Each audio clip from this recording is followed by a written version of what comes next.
The morning of August 6, 1944, dawned with a heavy, suffocating mist over Bodney Airfield in England. Major George Preddy moved toward his P-51 Mustang with a gait that betrayed a legendary, bone-deep hangover. At 25 years old, he carried the weight of 18 kills and a reputation for being untouchable in the sky. As he reached the cockpit of Cripes Almighty, the scent of high-octane fuel mixed with the stale air of a night spent drinking. Mechanics scurried around the blue-nosed fighter, their breaths blooming in the chilly, damp air of the English summer. The mission was a high-stakes escort for a massive stream of 8th Air Force bombers heading straight for Hamburg. Preddy checked his instruments with practiced precision, his eyes burning from lack of sleep and the sting of sweat. He was a man who averaged a kill every 6 missions, a statistic that terrified the German pilots waiting across the channel. The Merlin engine coughed to life, a rhythmic thunder that vibrated through Preddy's boots and into his aching skull. As the propeller blurred into a silver disc, he pushed the throttle forward, feeling the massive power of the Packard-built engine. He was never supposed to be here, in this cockpit, leading the deadliest squadron of Mustangs in the European theater. 4 years earlier, the military had looked at George Preddy and told him he was physically unfit to serve his country. In 1940, a scrawny kid from Greensboro, North Carolina, had walked into a Navy recruiting office with dreams of flight. He stood 5'9" and weighed a mere 125 pounds, looking more like a schoolboy than a future fighter ace. The Navy doctor dismissed him almost instantly, citing a slight curvature of the spine found on a grainy chest X-ray. Preddy left the office that day with a rejection in his pocket but a fire in his chest that no doctor could diagnose. 2 weeks later, he returned to the same office, having gorged himself on milkshakes and heavy meals to gain weight. The Navy looked at his blood pressure, which was soaring from the stress of the moment, and rejected him a second time. He tried a third time, pleading his case, but the Navy turned him away again, claiming he was simply too small. The United States Navy had just rejected the man who would become the most successful Mustang pilot in the history of war. Preddy refused to accept their verdict, turning his sights toward the Army Air Corps, where the standards were slightly different. In September 1940, he finally passed the physical and reported for flight training, proving his critics wrong with every hour in the air. He earned his wings on December 12, 1941, just 5 days after the smoke had cleared over the ruins of Pearl Harbor. The world was at war, and the scrawny kid from Greensboro was finally given a cockpit and a reason to fight. The Army sent him to the scorching heat of Australia with the 49th Fighter Group to fly the rugged P-40 Warhawk. Over the skies of Darwin, Preddy flew mission after mission against the agile Japanese Zeros that dominated the Pacific. For 8 months, he engaged the enemy, testing his skills and learning the brutal, unforgiving geometry of aerial combat, damage to aircraft. But the P-40 was too heavy and too slow to secure the confirmed kills he so desperately sought. On July 12, 1942, tragedy struck during a routine patrol over the desolate landscape of northern Australia. Another P-40 drifted into his flight path, and the resulting mid-air collision crushed Preddy's cockpit like an aluminum can. Metal fragments tore into his legs and shoulders as his wingman watched his aircraft spiral helplessly toward the sea. It was a crash that should have killed him, but George Preddy had a habit of surviving things that destroyed other men.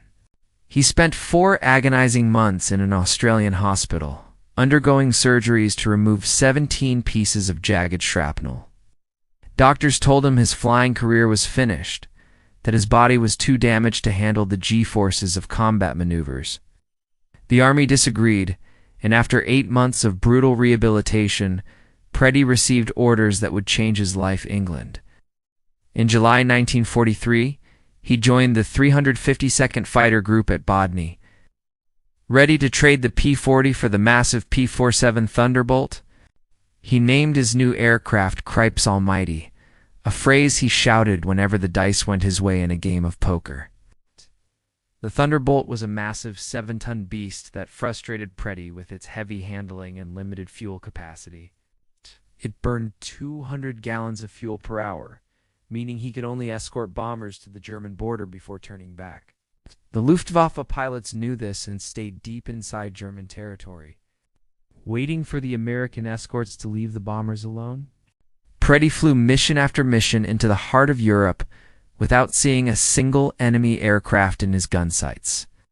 Everything changed on December 1st, 1943, during a return flight from a heavy bomber raid on the city of Solingen.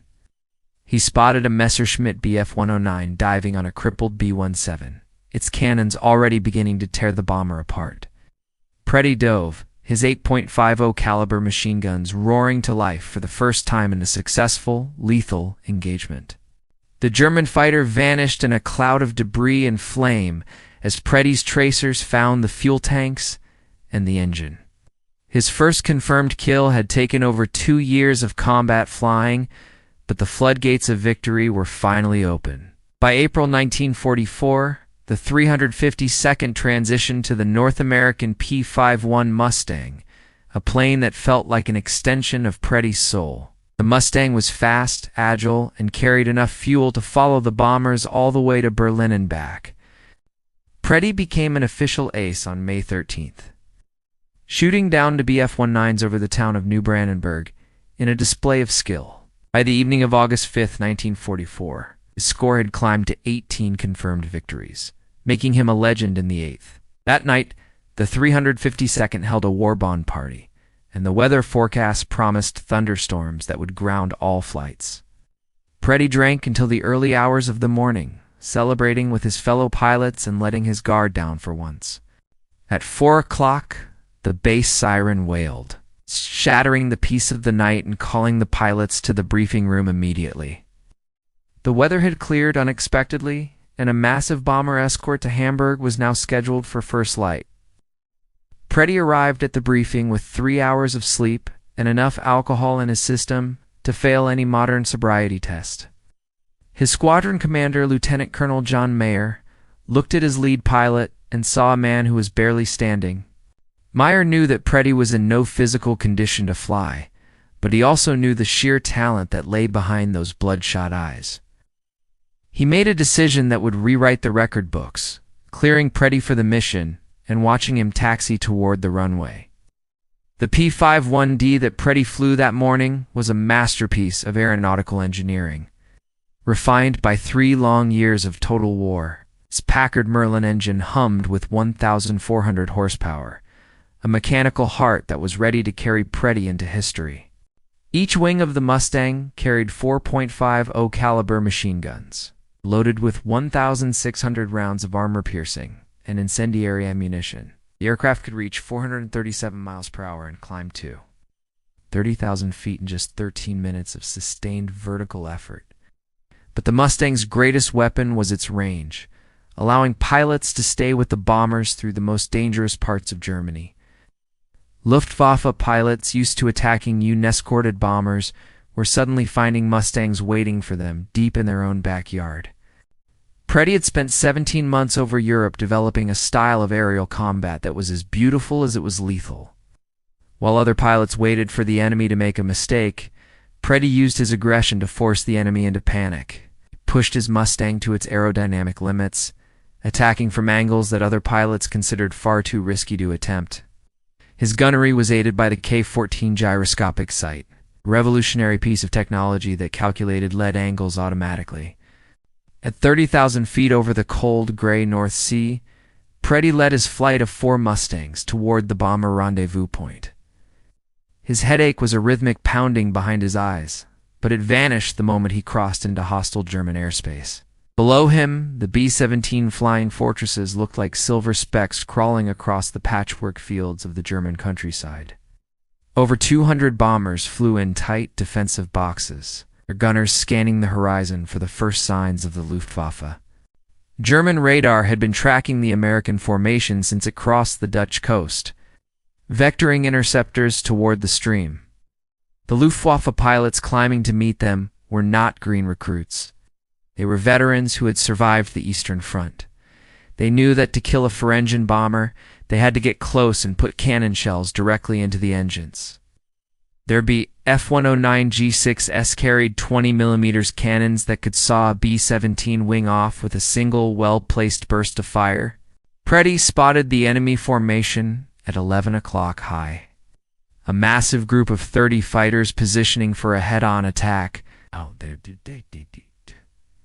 At their current speed, the Germans would reach the bombers in less than 2 minutes, ready to shred the lead formation. Standard doctrine told the American escorts to keep their altitude advantage and wait for the enemy to commit to a dive. Preddy ignored the book, pushing his throttle to the firewall and rolling his Mustang into a steep, screaming vertical dive. 4 P-51s plummeted toward 30-plus German fighters, a suicidal move that defied every law of military mathematics. The German pilots saw the Americans coming and had only seconds to decide whether to continue their attack or defend. They chose the bombers, but Preddy was moving at over 400 miles per hour, his K1 Foresight locked onto the lead Messerschmitt. He squeezed the trigger, and a stream of .50 caliber rounds tore the German fighter into a million burning pieces of scrap. Preddy didn't celebrate. He was already tracking his second target as the German formation began to scatter in total panic. The second Bf-109 never saw him coming. Its pilot focused on a crippled B-17 that was limping toward the safety of the coast. Preddy dropped behind him at 300 yards and fired a 2-second burst that shattered the cockpit and sent the plane inverted. 2 kills in less than 40 seconds had turned a disciplined German attack into a chaotic, disorganized retreat for survival. The sky was now a swirling mess of smoke and tracers as Preddy pushed through the dogfight searching for his third victim. A Bf-109 crossed his path at 400 yards, turning hard to the right in a desperate attempt to shake the blue-nosed Mustang. Preddy pulled his aircraft into the turn, bleeding airspeed but gaining the angle he needed for the gyroscopic sight to work. At 250 yards, he fired a burst into the engine cowling, causing glycol coolant to spray across the German's windscreen. The German pilot pulled up sharply to bail out, but Preddy followed him up, his guns still spitting lead into the fuselage. At 8,000 feet, the Messerschmitt's tail section tore away. The aircraft tumbled toward the ground in a final, fiery death spiral. 3 kills were already confirmed, and the other Mustang pilots in Preddy's flight were joining the fray with equal ferocity. The Germans, realizing they were outfought and outnumbered, began to dive for the clouds in a desperate attempt to escape. Preddy spotted a 4th fighter trying to run and rolled his Mustang inverted to perform a high-speed splits-S maneuver. He matched the German's desperate turn, slowly closing the distance until the enemy plane filled his entire gun sight reticle. At 150 yards, he fired, and the Bf-109's wing route exploded, sending the aircraft into an uncontrollable end-over-end tumble. The entire engagement had lasted less than 5 minutes, and Preddy had already secured 4 kills on a single tank of gas. His ammunition counters showed he had fired fewer than 800 rounds, and his fuel was still high enough to continue the patrol. Most pilots would have headed home, but Preddy climbed back to 25,000 feet to resume his watch over the bomber stream. 30 minutes later, as the bombers reached Hamburg, the sky filled with the black, oily bursts of heavy German flak.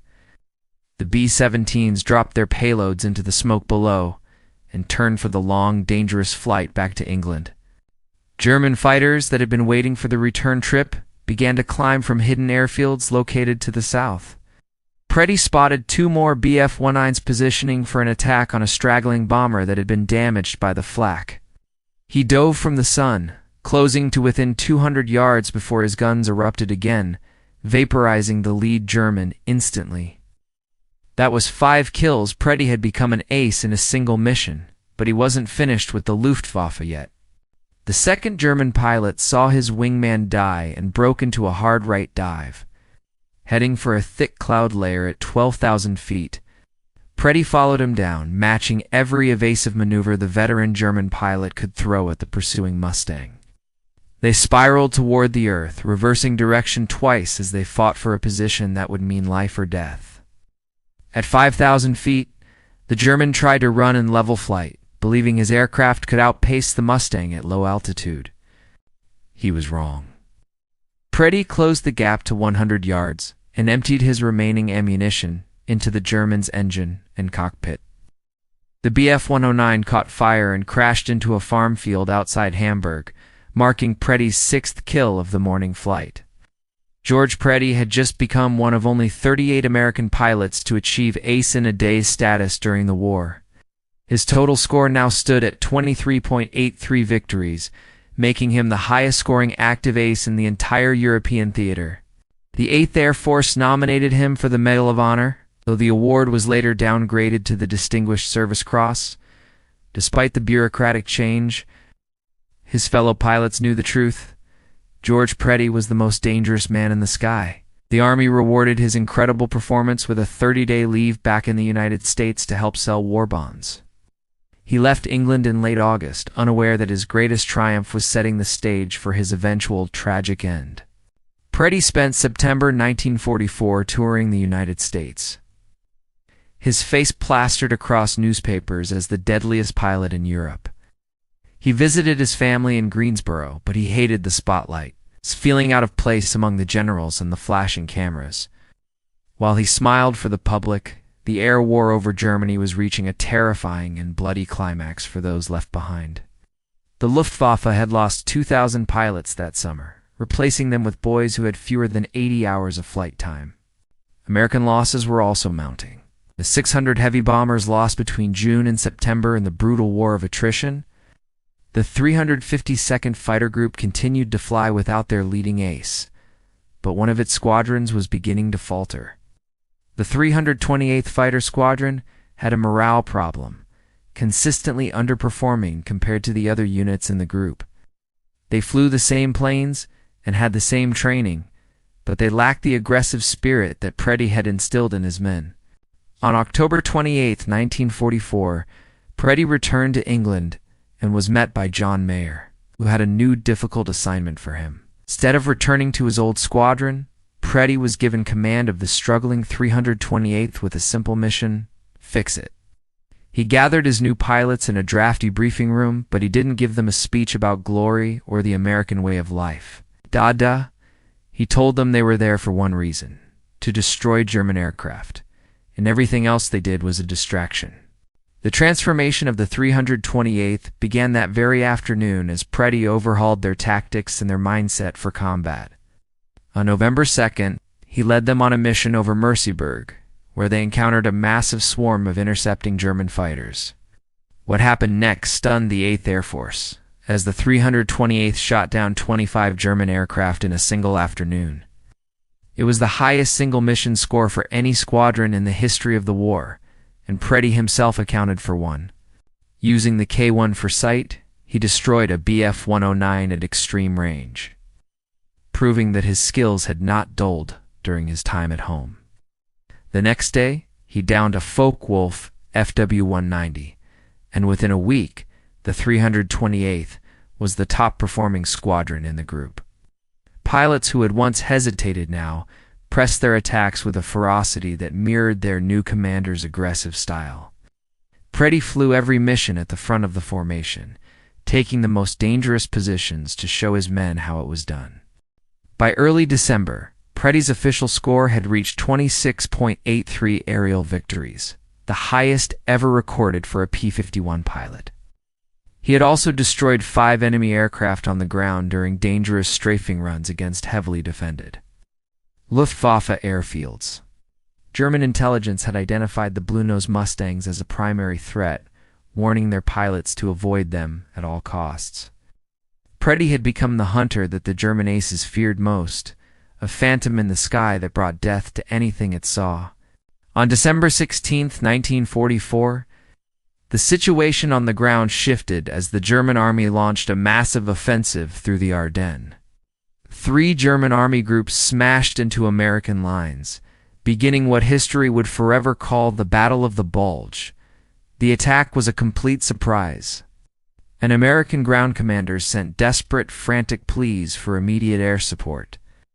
The 352nd received orders to relocate from the comfort of Bodny to a forward airfield in Belgium known only as Y-29.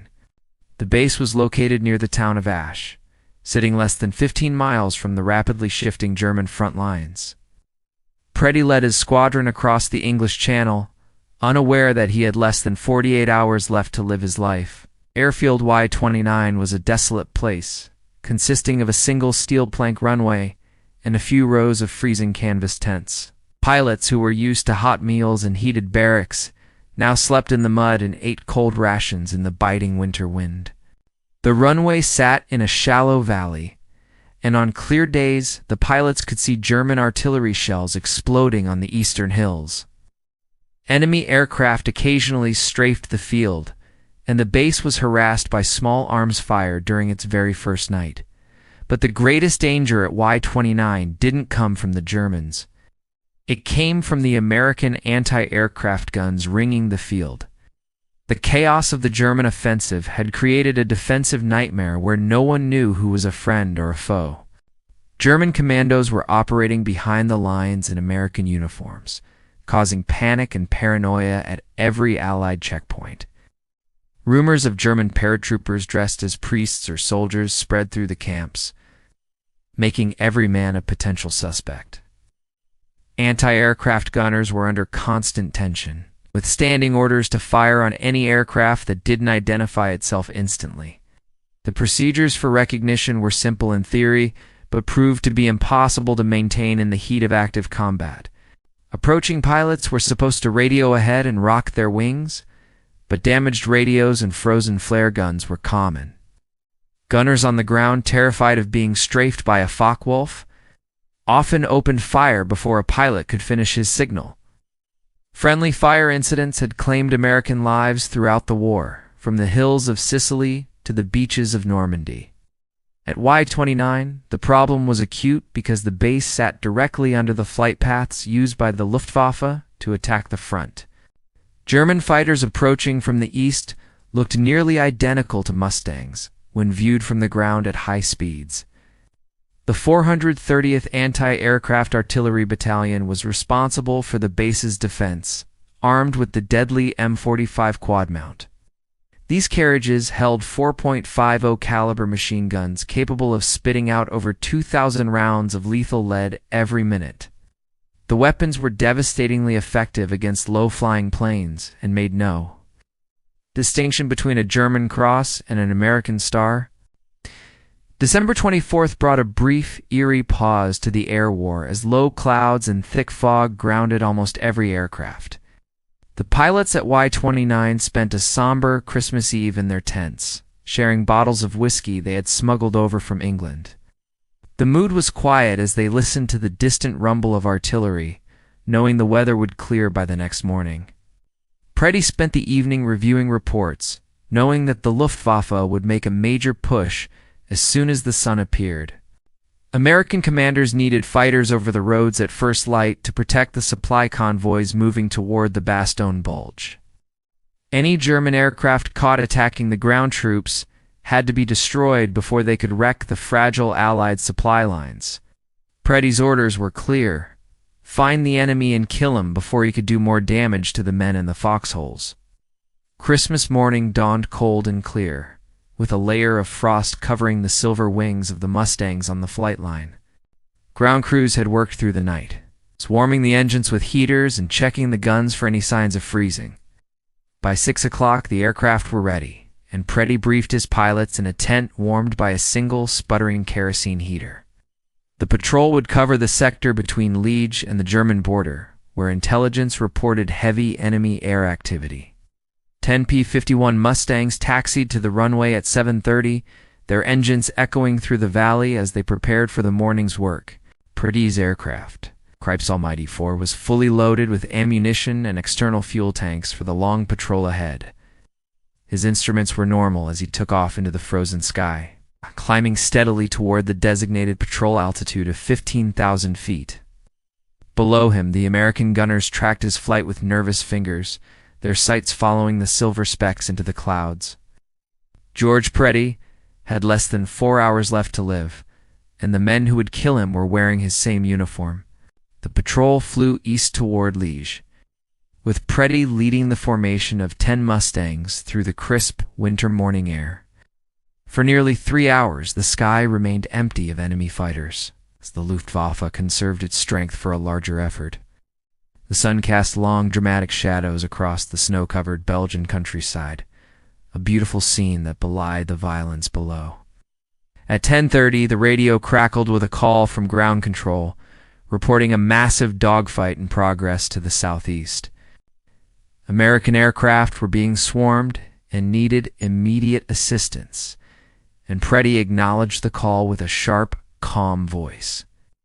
They found a chaotic swirl of fighters between 5,000 and 15,000 feet, with P-47s tangling with Messerschmitts and Focke-Wulfs. Trails crisscrossed the sky and parachutes drifted in the cold wind like white flowers in a garden of death. Preddy pushed his throttle to maximum power and dove into the center of the fight, his pilots following him in pairs. The disciplined German formation broke apart as the fresh Mustangs arrived, their blue noses cutting through the winter sun. Preddy spotted a Bf-109 attempting to dive away from a Thunderbolt and gave chase, his Merlin engine screaming in the dive. At 300 yards, he opened fire, and his tracers walked across the Germans' fuselage, tearing away chunks of aluminum skin. The aircraft began to disintegrate as Preddy fired again, watching it explode and crash into a snow-covered field below him. That was kill number 27, but Preddy was already scanning the horizon for his next potential target in the fray. He saw a second Bf-109 heading west at high speed and rolled his Mustang into a hard chase that took them through the clouds. The German pilot was desperate, using every ounce of speed his engine could muster to reach the safety of the German lines. Preddy closed the gap with ruthless efficiency, 400 yards, then 300, then 250 until the enemy was perfectly centered in his sight. He fired a long, sustained burst that shredded the German's wing root and caused the engine to erupt in a plume of white smoke.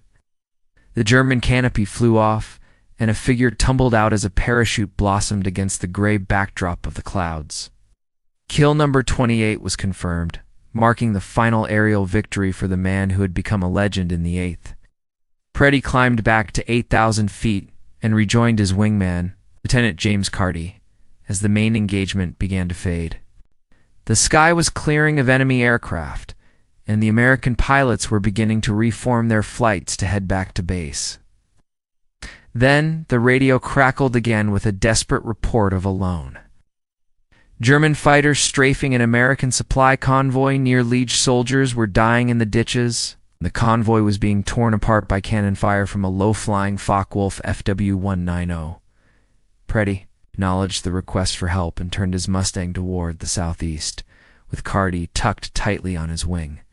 They found the German aircraft at treetop level, making repeated lethal passes over a column of burning American trucks. Black smoke rose from the wreckage as the German pilot raked the road with 20mm fire, oblivious to the Mustangs above him. Preddy dove on the FW-190, but the German pilot saw the shadow of the Mustang and broke off his attack, heading east. The chase was on at extreme low altitude, with both planes hugging the contours of the frozen Belgian hills and trees. The FW-190 was fast, but the Mustang was faster, and Preddy was closing the distance with every second of the chase. They flew directly toward the front lines, where American anti-aircraft positions were dug in and waiting for the Luftwaffe's return. Preddy fired short bursts as he closed to 300 yards, trying to score a hit on the weaving, dodging German fighter. Below them, the gunners of the 430th tracked both aircraft through their sights, their fingers resting on the triggers of the Quad-.50s. The gunners saw two fighters screaming toward them at treetop height, their silhouettes blurred by the speed and the ground haze. The lead plane was clearly German, its radial engine and square wings identifying it as the Predator that had been killing Americans. The second plane was right behind it, firing tracers, but the gunners had no way to identify it as a friendly Mustang.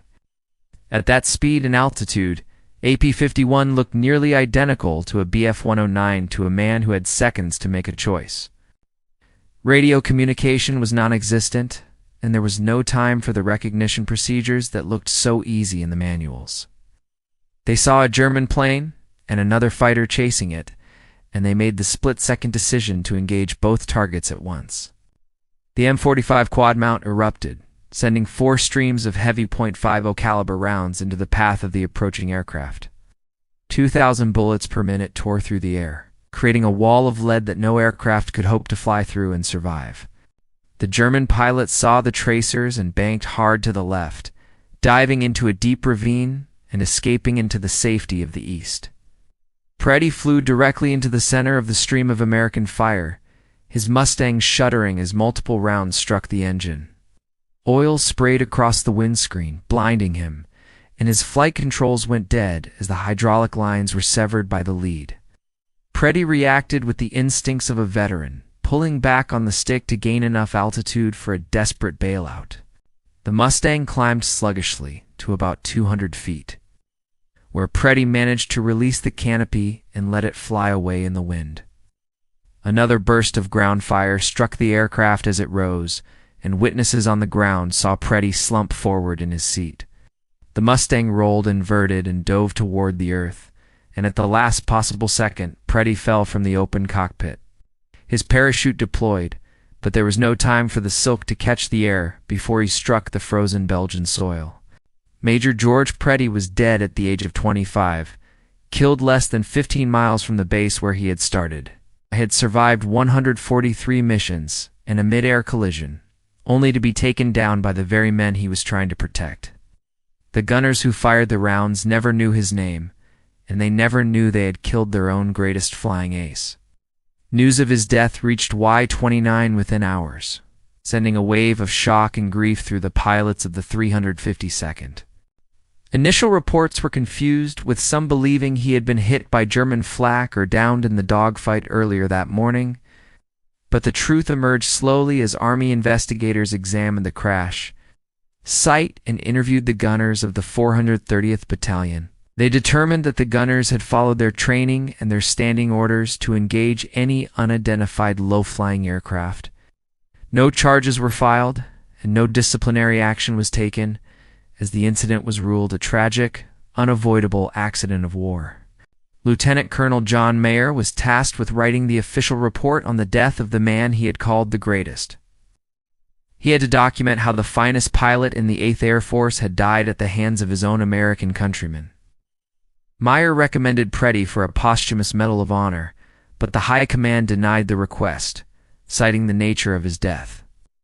The final tally of Preddy's score was set at 26.83 aerial victories, making him the top Mustang ace of the entire conflict. No other P-51 pilot would ever surpass his record, and his combined total of 31.83 victories ranked him third among all Americans. Only Francis Gabreski and Robert Johnson had more kills, and both had achieved their scores primarily in the P-47 Thunderbolt. Among the pilots who flew the Mustang, George Preddy stood alone as the undisputed king of the European skies during the war. The Army awarded him a chest full of medals, and the Belgian government added their own decorations to his legendary legacy. His body was buried at the Henry Chapelle American Cemetery in Belgium, but he would not be the only Preddy to rest in Europe. For months after George's death, his younger brother, William, was flying a Mustang over the skies of Czechoslovakia. The date was April 17, 1945, and the war was only weeks away from ending when William took off on his final mission. Lieutenant William Preddy had followed his older brother's footsteps into the Air Corps, earning his wings as a fighter pilot. By April 1945, William had secured one confirmed aerial victory of his own and was a respected pilot in the 339th Fighter Group. On that final morning, his squadron was assigned to attack a Luftwaffe airfield near the town of Esk-Budavis. The mission was a dangerous strafing run against aircraft parked on the ground, guarded by a ring of anti-aircraft guns. William made his pass at low altitude, his guns blazing as he targeted the German planes lined up along the runway. German gunners tracked his Mustang through their sights, and a wall of tracer rounds converged on his aircraft during the pull-up. His P-51 took multiple hits to the engine and the cockpit, crashing into the field before he had any chance to bail out. William Preddy died for months after his brother killed in the exact same manner, shot down by ground fire at low altitude. George had been killed by American guns, and William had been killed by German guns, but the result was the same tragedy. The Preddy family had given 2 sons to the cause of freedom, and neither of them would ever return home to Greensboro. After the German surrender in May 1945, the Army began the long process of consolidating the American war dead in Europe. George's remains were moved from Belgium to the Lorraine American Cemetery in Saint-Avold, France, for his final resting place. When William's body was recovered from Czechoslovakia, the Army made the decision to bury the 2 brothers side by side. They lie together today under white marble crosses in Section B, Row 21, graves 11 and 12. In the quiet French countryside, over 10,000 American servicemen rest in that same cemetery. But few visitors realize the history contained in those 2 graves. They hold the remains of 2 brothers who flew the finest fighter of the war against the darkness of the Third Reich. Greensboro did not forget its native sons, naming a major boulevard after the Preddy brothers to honor their ultimate sacrifice. Business Interstate 85 runs through the heart of the city as Preddy Boulevard, a 4-lane road used by thousands every day. Most commuters driving to work have no idea who George and William were, or what they did in the skies over Europe. In 1978, the Air Force convened a review board to re-examine the victory credits assigned to pilots during the Second World War. Earlier boards had reduced George's score to 25.83, but a discovery by his cousin Joe Noah changed everything for his legacy. Noah found that one of the disallowed victories was a kill, for which George had actually received the Silver Star for bravery. The 1978 board corrected the error, and Preddy's official score was restored to the rightful total of 26.83 aerial victories. That record stands today, a testament to the skill and the aggression of the man who refused to be told he couldn't fly. In 1993, the Preddy Memorial Foundation was established to ensure that the story of the brothers would never be forgotten. The foundation collected thousands of photographs, documents, and artifacts related to the lives and careers of both George and William. Joe Noah co-authored a definitive biography of his cousin, titled George Preddy, Top Mustang Ace, with historian Samuel Sachs. The book remains the ultimate account of Preddy's life. From his rejection by the Navy to his final moments over Belgium, the National Museum of the mighty 8th Air Force in Savannah preserves his flight gear and his medals for future generations. Visitors to the museum can see the decorations that George earned and learn about the men who flew from England to save the world. Preddy's record as the top P-51 ace has stood for 80 years, a benchmark of excellence that has never been matched. Thousands of pilots flew the Mustang in combat, but none shot down more enemy aircraft or showed more courage in the air. None matched his 6 victories in a single mission, and none died in a manner as tragic and unnecessary as George Preddy. The friendly fire incident that took his life was never officially investigated beyond the initial report written by John Mayer. Specific gunners who fired the fatal rounds were never identified to the public, and they likely lived with the secret. They probably never knew that the silver Mustang they saw in their sights carried the deadliest pilot in the European theater. George Preddy was a man who lived for the hunt, a pilot who found his true purpose in the cockpit of a fighter plane. He was a scrawny kid who was told he wasn't good enough, but he proved that the size of a man's spirit matters most. His story is one of incredible highs and devastating lows, of 6 kills in a day and a tragic end on a Christmas morning. He represents the thousands of young men who went to war and never came back, leaving behind a legacy of silent crosses. As you think about George and William, remember that their freedom was bought at a price we can never truly repay. Every time you see a P-51 Mustang at an air show, think of the blue-nosed fighters of the 352nd and their commander. Think of the man who flew with a hangover and still rewrote the history of aerial combat in a single 5-minute fight. George Preddy's name belongs among the greats, not just as a pilot, but as a leader who fixed what was broken. He took a failing squadron and turned them into the highest-scoring unit in the world through the power of his example. If this story of the Preddy brothers has moved you, please take a moment to hit the like button on this video right now. Every single like helps the algorithm show this forgotten piece of history to more people who need to hear it today. We are dedicated to rescuing these stories from the dusty archives and making sure these heroes are never forgotten by time. Hit the subscribe button and turn on notifications so you never miss a chance to honor a veteran's life and service. We are building a community of people who care about history, about real heroism, and about the people who made it happen. Drop a comment right now and tell us where in the world you are watching from: the US, UK, Canada, or Australia. Our community spans the entire globe, and your participation helps us keep these memories alive for the next generation. Tell us if you have a family member who served in the war, or if you just want to say thank you to George. You are not just a viewer. You are a vital part of this mission to preserve the legacies of men like George Preddy. By sharing this video, you are making sure that his sacrifice and his brother's sacrifice were not made in vain. George Preddy deserved better than the death he received, but we can give him the memory he truly earned in life. He lived with a fire that could not be extinguished by a doctor's rejection or a mid-air collision in the Pacific. He flew for his friends, for his family, and for the pilots who looked to him for a way to make it through the war. The white crosses in France are silent, but we can be the voice that tells the world what those men did for us. The story of the scrawny kid from Greensboro is a story of the American spirit, of grit, and of ultimate tragic sacrifice. Thank you for taking the time to watch and for being a part of this incredible journey through the history of flight. We will continue to bring you the stories of the men and women who stood up when the world was falling into darkness. From the cockpits of Mustangs to the foxholes of the Ardennes, their stories are our shared heritage as a free people. George Preddy's record may stand forever, but his story belongs to all of us who value courage and the pursuit of excellence. Keep his name in your heart the next time you look at the sky and see the silver wings of a distant plane.